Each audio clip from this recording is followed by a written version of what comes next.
बुद्धिमान, इंटेलिजेंट, ये ऐसा शब्द है जिसे तारीफ और तंज दोनों की अंदाज में कहा जाता।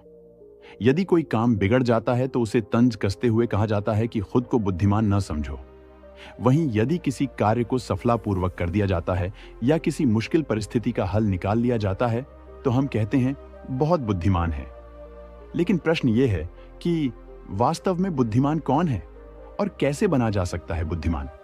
वीडियो में आगे बढ़ने से पहले जो लोग भी हमारे चैनल पर नए आ रहे हैं, प्लीज हमारे चैनल को सब्सक्राइब कर लीजिए और बेल आइकन को ऑल पर सिलेक्ट कर लीजिए ताकि आप हमारी एक भी वीडियो मिस ना कर पाए। तो चलिए वीडियो शुरू करते हैं। बौद्ध धर्म के संस्थापक महात्मा गौतम बुद्ध के विचार और कहानियों से व्यक्ति को प्रेरणा मिलती है। गौतम बुद्ध के जीवन से जुड़ी ऐसी एक नहीं बल्कि कई कहानियां हैं जिससे कई समस्याओं का हल मिलता है। इन्हीं में एक है बुद्धिमान होने की परिभाषा। बुद्धिमान की परिभाषा और इसका सही अर्थ गौतम बुद्ध के जीवन से जुड़ी एक कहानी पर आधारित है। बुद्धिमान से जुड़ी गौतम बुद्ध की कहानी। एक गांव में एक लड़का था जिसका दिमाग बहुत तेज था। उसकी यह खासियत थी कि वह किसी भी चीज को बहुत ही आसानी और कम समय में सीख लेता था, जबकि उसी चीज को सीखने और समझने के लिए अन्य लोगों को काफी समय लग जाता था। लड़के की यह ख्याति दूर दूर तक फैल गई। सभी लड़के की तारीफ में कहने लगे कि उसके जितना बुद्धिमान कोई नहीं है। लड़का चित्रकारी, मूर्ति बनाना, गीत गाना जैसे अन्य कई चीजों को जानता था। अपनी प्रसिद्धि को बढ़ाने के लिए वह अन्य काम और चीजों को भी सीखने लगा। इस तरह से उसे अपनी बुद्धिमत्ता पर अहंकार हो गया, क्योंकि वह साधारण व्यक्ति होकर कई असाधारण काम भी आसानी से करने लगा था। एक दिन लड़के का सामना भगवान गौतम बुद्ध से हुआ। लड़के को खुद पर खूब अहंकार था और इस कारण उसे किसी से ईर्ष्या नहीं होती थी, क्योंकि वह खुद को ही श्रेष्ठ समझता था। लेकिन पहली बार उसे गौतम बुद्ध को देख ईर्ष्या हुई और वह अपनी तुलना बुद्ध के साथ करने लगता है। वह देखता है कि बुद्ध के पास भिक्षा मांगने के लिए एक कटोरा है और उसके पास अपार धन। बुद्ध ने साधारण वस्त्र धारण किए थे और उसके वस्त्र कीमती थे। बुद्ध नंगे पैर थे और वह नंगे पांव जमीन पर पैर भी नहीं रखता था। इस तरह से लड़का एक नहीं बल्कि कई चीजों से गौतम बुद्ध के साथ अपनी तुलना करने लगा।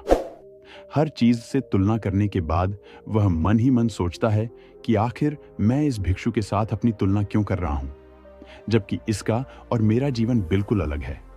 वहां मौजूद सभी लोग गौतम बुद्ध का सम्मान कर रहे थे। लड़का सोचने लगा कि आखिर इनमें ऐसा क्या है जो मुझ में नहीं है, जिस कारण मेरे भीतर इनके प्रति ईर्ष्या पैदा हो गई। अपने मन में चल रही जिज्ञासा को शांत करने के लिए वह बुद्ध के पास जाता है।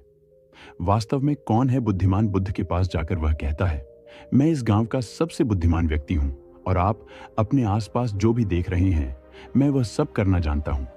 मैं किसी भी कार्य को बहुत कम समय में सीख लेता हूं, इसलिए सभी लोग मेरा सम्मान करते हैं। लेकिन फिर भी आपको देख मेरे भीतर ईर्ष्या पैदा हो गई। इसलिए मैं जानना चाहता हूं कि आपकी उपलब्धि क्या है? सभी आपको इतना आदर सम्मान क्यों दे रहे हैं? लड़के के सवाल का जवाब देते हुए बुद्ध कहते हैं, मेरी कोई उपलब्धि नहीं है, लेकिन तुम कह सकते हो कि मेरी यही एक उपलब्धि है। बुद्ध लड़के से पूछते हैं, क्या तुम्हें निंदा अच्छी लगती है? लड़का कहता है कि भला किसे निंदा अच्छी लग सकती है? बुद्ध कहते हैं कि जो तुम्हें अच्छा और बुरा लगता है मैं इनसे भी ऊपर हूं। मुझे ना निंदा सताती है और ना अपनी प्रशंसा से प्रसन्न होता हूं। यही अंतर है तुम में और मुझ में।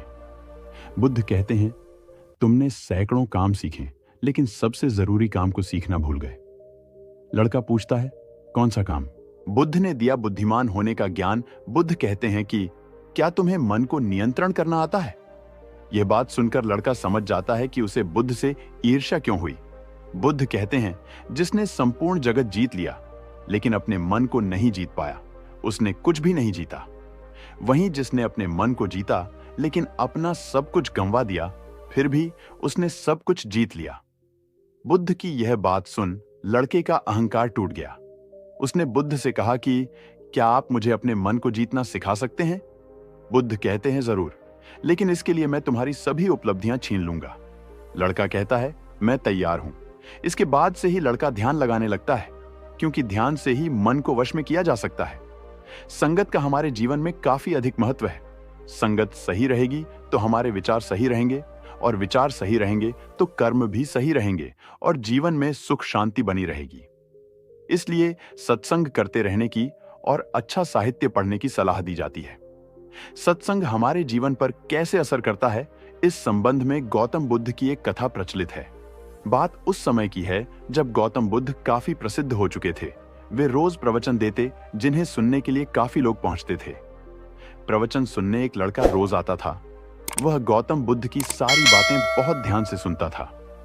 काफी दिनों तक प्रवचन सुनने के बाद एक दिन उस लड़के ने सोचा कि मैं प्रवचन तो रोज सुन रहा हूं, लेकिन मेरे जीवन में कोई बदलाव नहीं आ रहा है।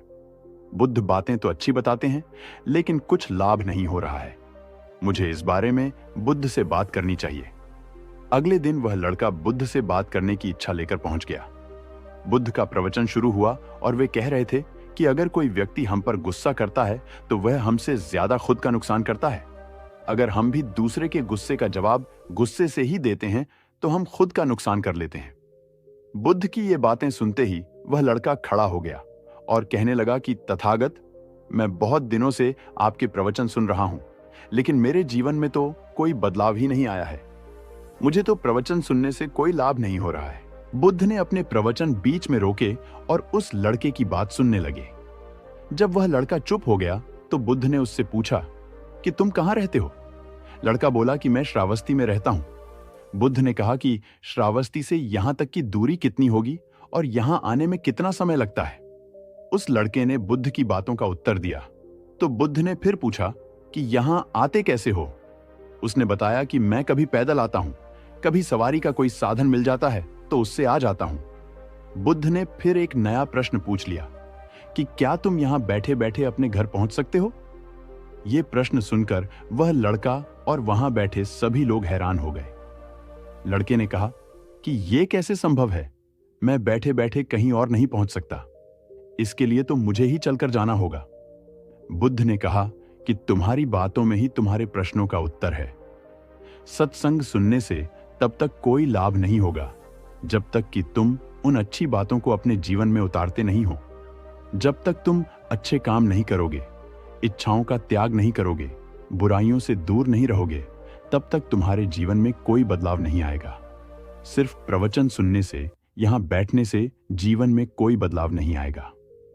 बुद्ध ने आगे कहा कि अगर तुम कोई अच्छा करना चाहते हो तो उसके लिए तुम्हें प्रयास करना होंगे। विचार करने से काम नहीं होगा। सत्संग में तुम्हें सही गलत बातों की जानकारी मिलती है, लेकिन उन्हें अपने जीवन में किस तरह उतारना है, ये तो तुम्हें ही तय करना होगा। तुम्हें प्रयास करने होंगे, तभी जीवन में सुख, शांति और सफलता आएगी। सत्संग करते रहने से हमारी बुद्धि पवित्र रहती है और हमारा मन गलत बातों से बचा रहता है। अगर हम सत्संग नहीं करेंगे तो हमारे विचार भटक सकते हैं। इसलिए अच्छी किताबें पढ़नी चाहिए, अच्छे लोगों की संगत में रहना चाहिए। तो दोस्तों, आपको यह वीडियो कैसी लगी मुझे कमेंट सेक्शन में बता देना। ओह, और हमारे चैनल को सब्सक्राइब करना मत भूलना। तो मिलते हैं अगले वीडियो में, तब तक के लिए धन्यवाद।